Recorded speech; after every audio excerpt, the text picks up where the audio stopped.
नमस्कार बंधुरा सुतीस्नास फैमिली किचेने आपनादेर सबाइके स्वागतम। आमार आजकेर रेसिपि खूबई सहजे झटपट तैरी करे नेওয়া যায় एमन एकटी डिमेर रेसिपि। रेसिपिटी यदि आपनादेर भालो लेगे थाके ताहले अवश्यई एकटा लाइक करे देबेन, एकटा छोट्ट कमेंट करे जानाबेन। और यदि चैनेले नतून बंधु हये थाकेन ताहले प्लिज बंधुरा चैनेलटी सबस्क्राइब करे पाशे थेके जाबेन। रेसिपिटी बानानोर जोन्नो एखाने आमी 4टे डिम भेंगे निচ্ছি।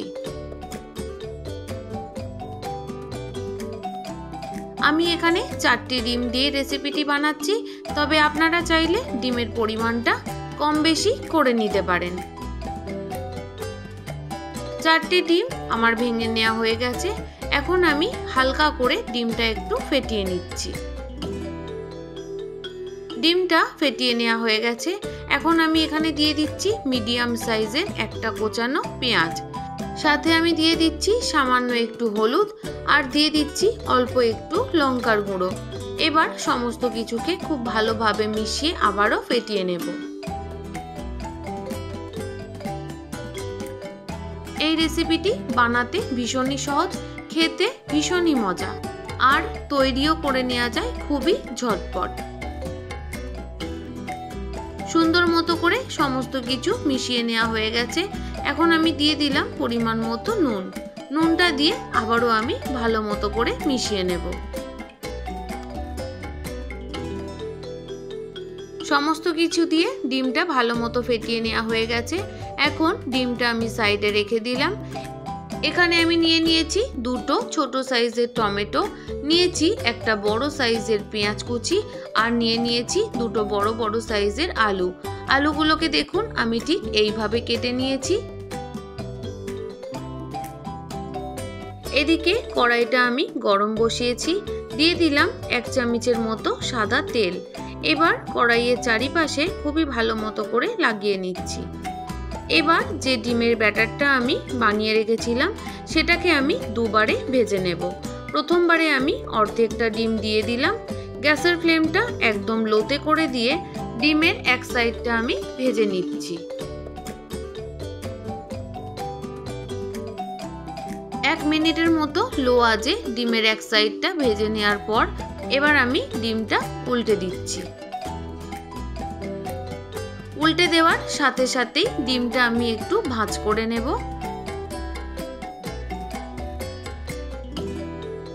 দেখুন বন্ধুরা, আমি যেভাবে দেখাচ্ছি আপনারাও এইভাবেই বানিয়ে নেবেন। এবার ডিমের মামলেটটা আমি উল্টে পাল্টে দুই সাইড খুব ভালো মতো করে ভেজে নেব। দুই সাইড সুন্দর মতো ভেজে নেওয়া হয়ে গেলে ডিমটা আমি পিস করে নিচ্ছি।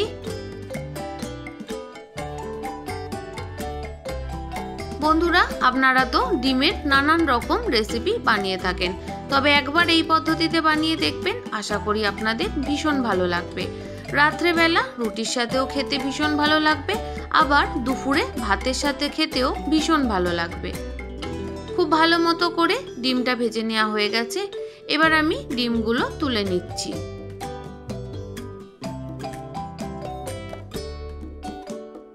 ডিমের পিসগুলো তুলে নেওয়ার পর কড়াইয়ের মধ্যে আমি আবারও 1 চামচের মতো তেল দিয়ে দিলাম।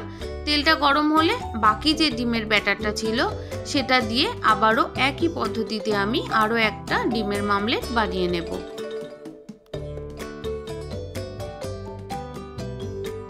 যে সকল বন্ধুরা প্রত্যেক দিন আমার ভিডিওর সাথে সম্পূর্ণভাবে জুড়ে থাকেন তাদের সবাইকে জানাই অনেক অনেক শুভেচ্ছা, অনেক ভালোবাসা। আর যে সকল বন্ধুরা আজ আমার চ্যানেলে প্রথম এসেছেন প্লিজ বন্ধুরা রেসিপিটি ভালো লাগলে অবশ্যই কিন্তু সাবস্ক্রাইব করে পাশে থেকে যাবেন।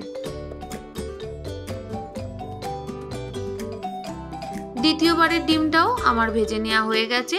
একইভাবে এই ডিমটাকেও আমি পিস করে নিলাম। এবার দুই সাইড একটু লাল লাল করে ভেজে নিয়ে তুলে নেব। ডিমগুলো ভাজা হয়ে গেছে। এবার আমি ডিমের কারিটা বানানোর জন্য দিয়ে দিলাম আবারও কিছুটা সাদা তেল।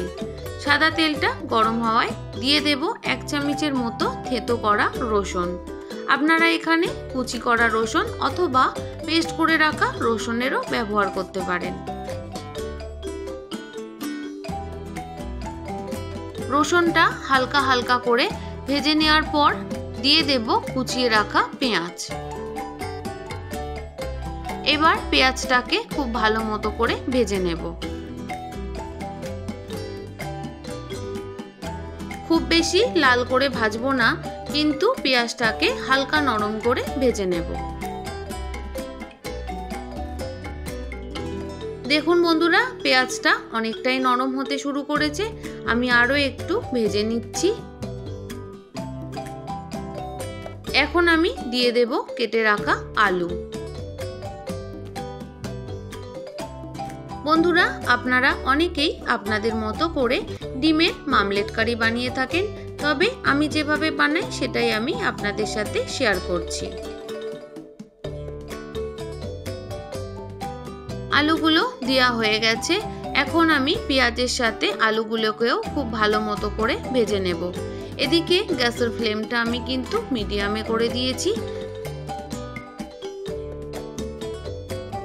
মিডিয়াম আঁচে বারবার নাড়াচাড়া করে করে 3-4 মিনিট ভেজে নেওয়ার পর দিয়ে দিচ্ছি পরিমাণ মতো নুন। রেসিপিটি বানানোর জন্য যতটা নুনের দরকার সেই নুনটা আমি এখনই দিয়ে দিয়েছি। এবার খুব ভালো মতো করে ভেজে নেব।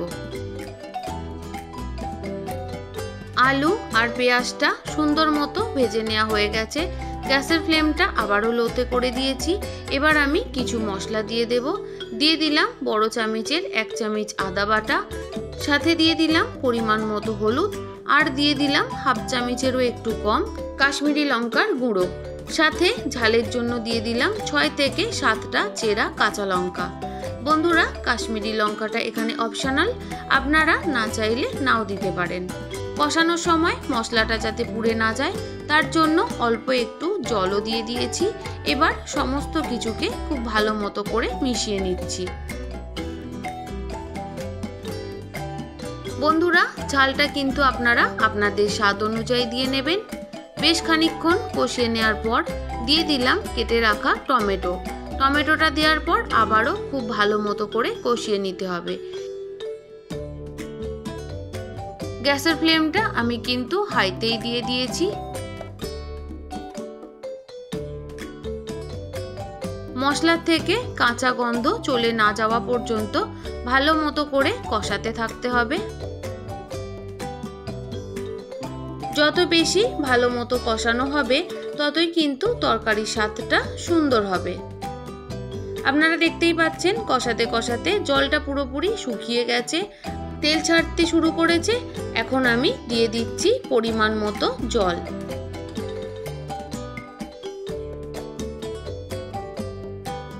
জলটা দেওয়ার পর খুব ভালো মতো করে মিশিয়ে নেব।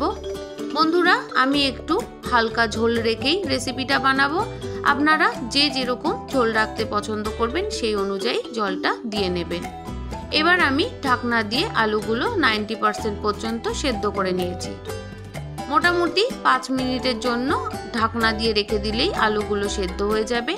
ঢাকনা খুলে আমি আপনাদের দেখিয়ে দিলাম কত সুন্দর মতো আলুগুলো সেদ্ধ হয়ে গেছে। এখন আমি ভেজে রাখা ডিমগুলো দিয়ে দিচ্ছি।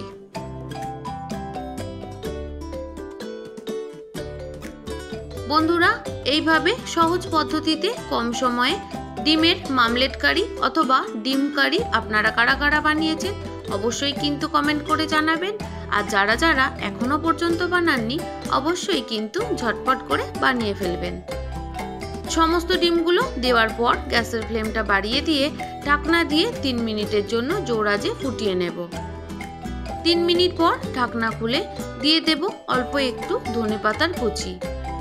বন্ধুরা, এই রেসিপিতে আমি গরম মশলার ব্যবহার করছি না, তবে আপনারা যদি চান সেক্ষেত্রে অল্প একটু গরম মশলার ব্যবহার করতে পারেন। এবার খুব ভালো মতো করে মিশিয়ে নিয়ে আবারও আমি 1 মিনিটের জন্য ফুটিয়ে নেব।